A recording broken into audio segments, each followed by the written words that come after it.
Assalamualaikum warahmatullahi wabarakatuh. Pada video ini saya akan menjelaskan mengenai tata cara perawatan jenazah. Dimulai cara mentalkin seorang yang akan datang ajalnya hingga seseorang itu meninggal dunia sampai tata cara menguburkannya. Untuk itu simak video ini ya. Sebelum itu hendaknya kita mengetahui apa sih hukumnya merawat jenazah. Jadi, hukum merawat jenazah sendiri itu adalah fardu kifayah, yang artinya apabila seorang muslim telah melakukannya, maka gugurlah kewajiban muslim lainnya. Ada 4 langkah merawat jenazah. Yang pertama yaitu memandikan, yang kedua mengkafani, yang ketiga mensolati, dan yang keempat memakamkan. Sebelum menjelaskan mengenai merawat jenazah, alangkah lebih baik kita mengetahui 4 jenis jenazah. Yang pertama yaitu jenazah muslim. Jenazah muslim sendiri dalam melakukan perawatannya wajib menyertakan 4 langkah merawat jenazah seperti tadi, yaitu memandikan, mengkafani, mensolati, dan memakamkan. Yang kedua, jenazah kafir dhimmi. Untuk merawat jenazah kafir dhimmi ini hanya perlu mengkafani dan memakamkannya saja, tidak perlu memandikan ataupun mensolati. Yang ketiga, jenazah syahid. Jenazah syahid sendiri haram dimandikan dan disolati. Cukup menyempurnakan kain kafan ketika pakaian yang dipakai kurang. Yang keempat, jenazah bayi. Jenazah bayi sendiri dibedakan menjadi 3. Yang pertama, apabila ada kehidupan, cara merawat jenazahnya wajib melakukan 4 langkah perawatan jenazah, yakni memandikan, mengkafani, mensolati, dan memakamkan. Yang kedua yaitu apabila tidak ada tanda kehidupan tetapi telah tampak anggota tubuh, maka tidak wajib disolati, namun tetap dimandikan, dikafani, dan dimakamkan. Dan yang ketiga yaitu apabila tidak ada tanda kehidupan dan tidak tampak anggota tubuh, maka tidak ada kewajiban apapun, namun sunnah untuk membungkus dan menguburkannya. Pembahasan pertama kita yaitu talqin jenazah. Mentalkin adalah menuntun seseorang yang akan meninggal dunia untuk mengucapkan kalimat la ilaha illallah. Ada 2 waktu mentalkin jenazah, yakni sebelum wafat dan sesudah wafat. Lalu bagaimana sih cara menangani orang yang nazak? Yuk simak penjelasannya ya. Ada 4 langkah penanganan orang yang nazak atau orang yang sedang mengalami sakaratul maut. Yang pertama, hendaknya dibaringkan dengan posisi menghadap kiblat. Posisinya miring, lambung di bawah dan menghadap kiblat. Jika tidak memungkinkan, cukup diposisikan telentang dengan telapak kaki menghadap kiblat atau wajahnya saja yang menghadap kiblat. Yang kedua, dibacakan Yasin dengan suara agak keras. Apabila dalam sakaratul maut mengalami kendala, hendaknya dibacakan surat Ar-Ra'du dengan suara yang agak pelan. Yang ketiga, dituntun mengucap kalimat tahlil atau kegiatan ini biasa disebut dengan mentalkin. Jika tidak bisa, cukup dituntun mengucapkan lafaz Allah dengan berulang-ulang supaya pada akhir hayatnya yang diucapkan adalah kalimat tauhid dan menjadi salah satu tanda wafatnya seseorang yang husnul khotimah. Dan yang keempat ialah diberi minum, terlebih apabila tampak tanda-tanda ia menginginkan minum. Seperti ini praktek mentalkin mayit. Lalu, apa sih yang harus dilakukan jika sudah menghembuskan nafas terakhirnya? Simak penjelasan berikut ini ya. Ada langkah-langkah dalam penanganan setelah seseorang menghembuskan nafas terakhirnya. Yang pertama yaitu menutup mata jenazah. Yang kedua, menutup mulut jenazah dengan mengikat bagian rahang ke atas kepala. Yang ketiga, melemaskan persendian tubuh jenazah. Yang keempat, melepaskan pakaian jenazah dengan lembut lalu diganti kain yang tipis. Yang kelima, meletakkan sesuatu di atas perut jenazah, tidak terlalu berat supaya perutnya tidak mengembang dan mengembung. Contoh benda yang bisa diletakkan di atas perutnya yaitu botol yang diisi air. Kemudian yang keenam yaitu meletakkan jenazah di tempat yang tidak terlalu rendah agar tidak terpengaruh dengan kelembapan tanah. Yang ketujuh, memberi wewangian di sekitar jenazah. Yang kedelapan, mengumumkan kematian jenazah, membebaskan tanggungan-tanggungannya seperti utang dan lain sebagainya, serta melaksanakan wasiat-wasiatnya. Yang kesembilan, mengukur jenazah untuk keperluan pemakaman. Dan yang kesepuluh, yaitu memulai proses perawatan jenazah. Pembahasan selanjutnya yaitu mengenai perawatan jenazah. Seperti yang dijelaskan sebelumnya, ada 4 langkah perawatan jenazah. Yang pertama yaitu memandikan jenazah. Dalam memandikan jenazah terdapat syarat-syarat yang harus dipenuhi.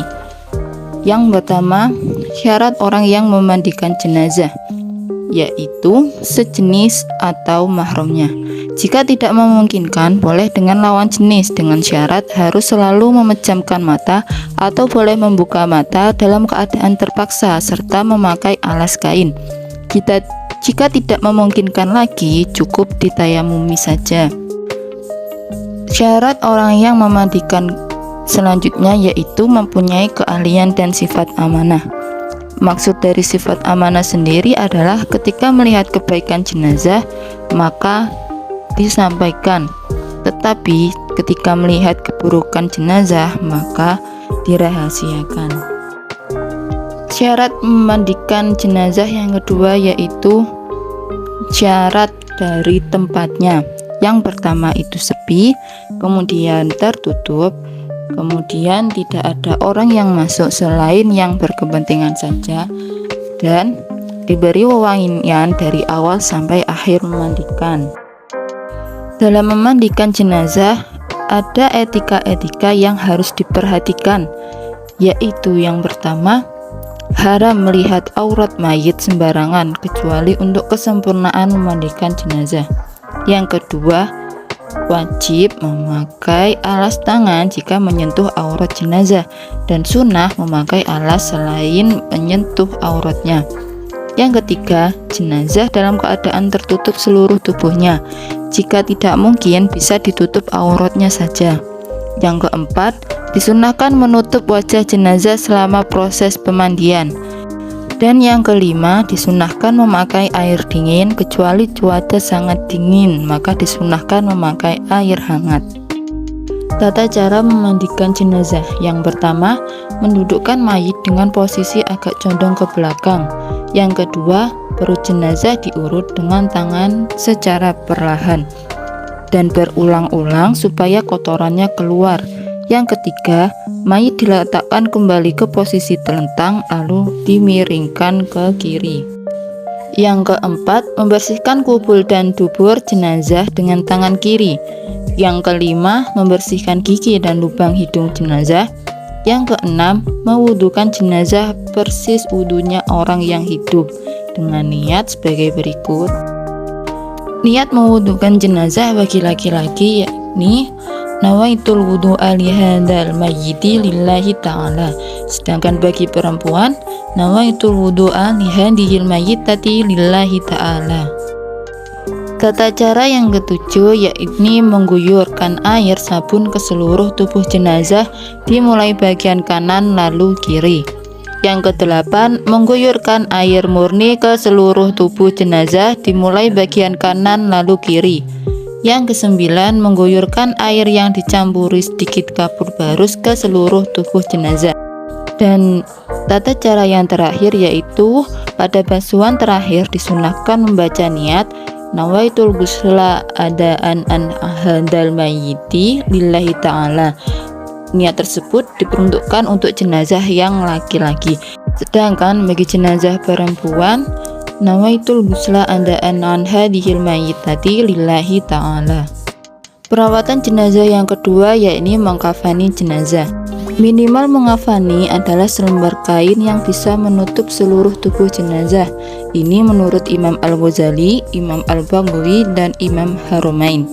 Sedangkan menurut kitab Fathul Qorib yang senada dengan kitab Ar-Raudhah dan Syarh Muhadzab, minimal mengkafani adalah selembar kain yang bisa menutup aurat. Adapun kesempurnaan mengkafani jenazah, yang pertama bagi laki-laki yaitu 3 lembar kain lebar yang bisa menutup seluruh tubuh jenazah. Kemudian ada baju kurung, serban, dan cawat atau celana dalam. Kemudian kesempurnaan mengkafani jenazah bagi perempuan, yang pertama 2 lembar kain lebar yang bisa menutup seluruh tubuh jenazah. Yang kedua baju kurung. Yang ketiga sarung atau jari yang bisa menutup antara pusar hingga lutut. Kemudian ada kerudung dan cawat atau semacam celana dalam. Ada catatan yang perlu diperhatikan, yakni semua kain sunnah diberi wewangian, baik laki-laki maupun perempuan. Tata cara mengkafani jenazah, yang pertama meletakkan beberapa tali untuk mengikat jenazah supaya tidak mudah terbuka. Yang kedua, meletakkan beberapa kain lebar sesuai dengan ketentuannya. Yang pertama itu sarban atau kerudung, kemudian baju kurung, kemudian sarung atau jari bagi perempuan, dan cawat atau celana dalam. Yang ketiga, meletakkan jenazah yang sudah dimandikan dengan posisi telentang dan tangan disedekapkan. Yang keempat, mengikatkan kedua ibu jari kaki jenazah supaya kakinya tidak merenggang. Yang kelima, memberikan kapas yang sudah diberi wewangian pada anggota tubuh yang berlubang, yang digunakan sujud, dan yang terluka. Yang keenam, memakaikan cawat atau celana dalam. Yang ketujuh, memakaikan baju kurung, sarung, jari bagi perempuan, dan serban atau kerudung. Yang kedelapan, dilanjutkan melipat kain kafan dari kanan ke kiri, kiri ke kanan secara bergantian. Dan yang terakhir, mengikatkan tali di sisi kiri jenazah. Seperti ini tata cara mengkafani mayit.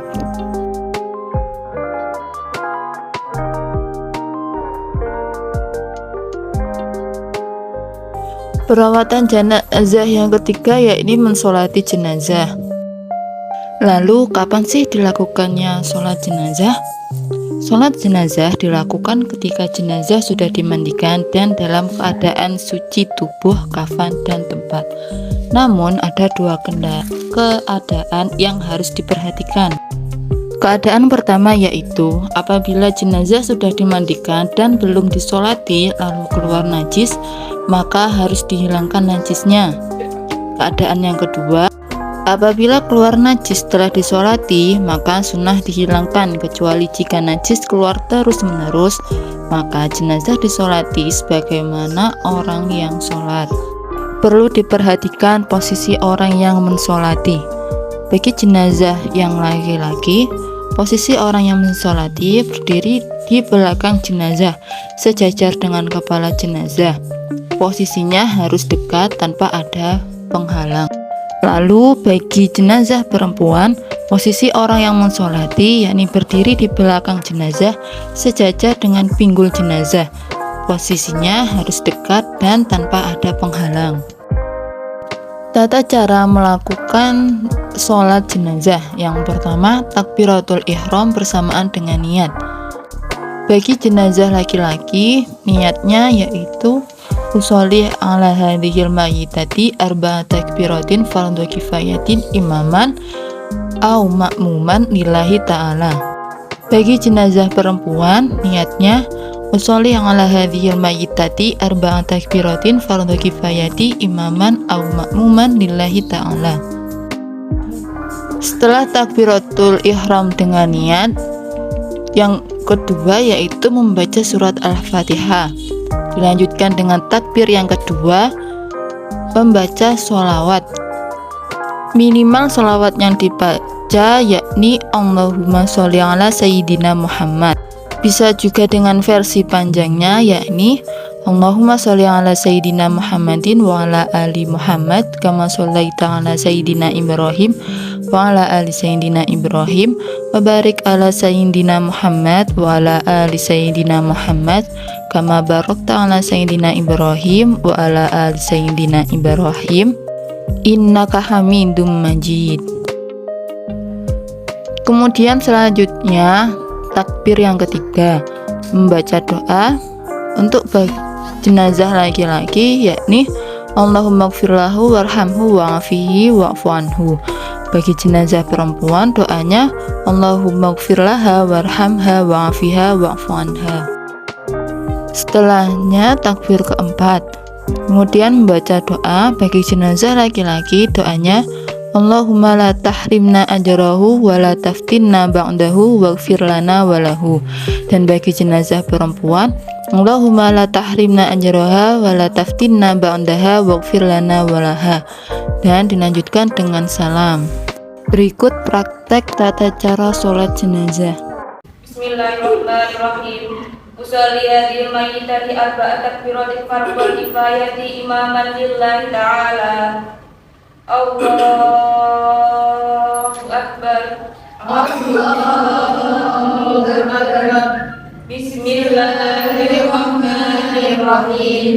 Alhamdulillahi rabbil alamin. Ar-Rahmanir-Rahim. Maliki yaumiddin. Iyyaka na'budu wa iyyaka nasta'in. Ihdinas siratal mustaqim. Siratal ladzina an'amta 'alaihim ghairil maghdubi 'alaihim waladdallin.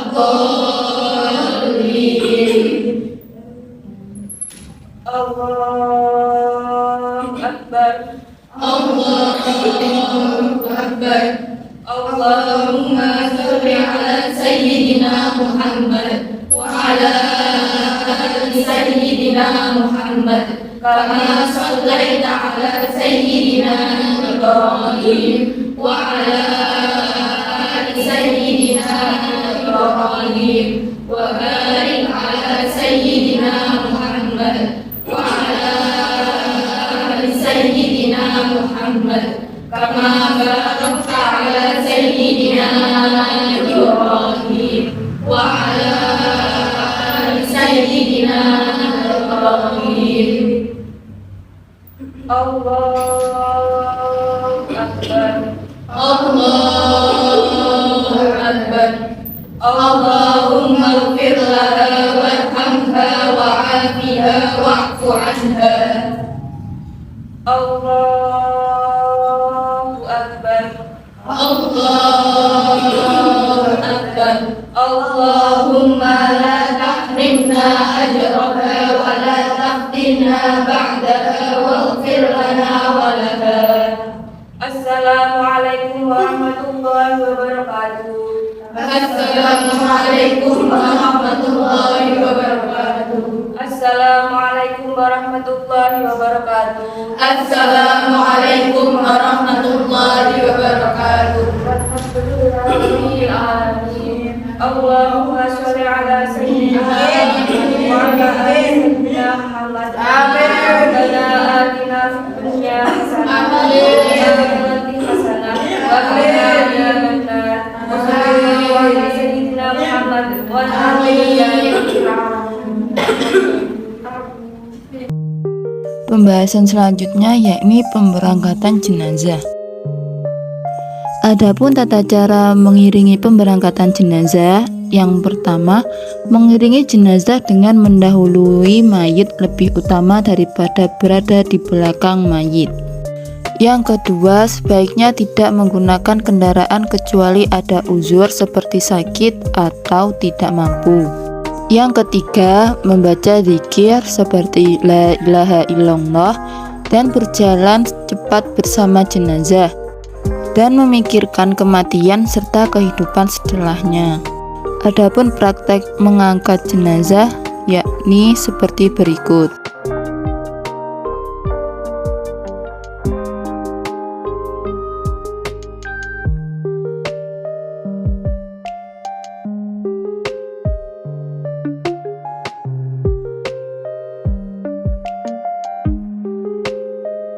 Pembahasan yang terakhir yakni memakamkan jenazah.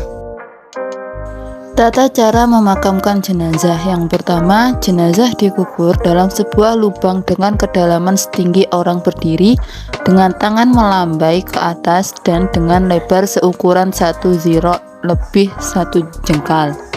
Di dasar lubang dibuat miring lebih dalam ke arah kiblat, maksudnya agar jenazah tidak mudah dibongkar oleh binatang buas setelah jenazahnya membusuk. Yang kedua, setelah sampai di tempat pemakaman, jenazah dimasukkan ke liang lahat dengan posisi miring ke kanan dan menghadap kiblat. Sekiranya jenazah tidak dihadapkan ke arah kiblat dan telah diuruk tanah, maka liang kubur wajib digali kembali dan menghadapkan jenazahnya ke arah kiblat. Bila diperkirakan belum berubah, ketika kita meletakkan jenazah hendaknya membaca doa Bismillah wa ala sunnati Rasulillah sallallahu alaihi wasallam. Yang ketiga, disunahkan meletakkan 3 kepal tanah di belakang jenazah dengan tujuan agar jenazah tetap menghadap ke kiblat. Pada peletakan pertama membaca doa Minha khalaqnakum. Lalu pada peletakan yang kedua membaca doa Wa fiha nu'idukum, dan pada peletakan ketiga membaca doa Wa minha nukhrijukum taratan ukhra. Langkah yang keempat yakni tali-tali pengikat kafan dilepaskan dimulai dari kepala, kemudian pipi kanan dan ujung kaki ditempelkan ke tanah. Yang kelima, kumandangkan azan dan iqomah dengan orang yang mengumandangkan menghadap ke kiblat. Selanjutnya yang keenam, jenazah ditutup dengan papan kayu atau bambu dan di atasnya ditutup dengan tanah sampai galian liang kubur kembali rata. Tinggikan gundukan tanah kuburan dari permukaan tanah dan di atas kepala diberi tanda batu nisan. Ini dimaksudkan agar berbeda dari yang lain dan agar kuburannya dapat terjaga dan tidak dihinakan. Yang ketujuh, tanah kubur jenazah disiram air mawar dan air biasa. Yang kedelapan, membacakan talqin. Bacaan talqin sendiri bisa seperti yang ada di layar. Dan yang terakhir, mendoakan dan memohonkan ampun jenazah. Itu tadi penjelasan mengenai tata cara perawatan jenazah, dimulai dengan cara mentalkin seorang yang sedang sakaratul maut hingga proses dari memakamkan jenazah. Apabila ada kesalahan ataupun kekeliruan dalam penjelasan yang saya sampaikan, mohon dimaafkan. Sekian, wassalamualaikum warahmatullahi wabarakatuh.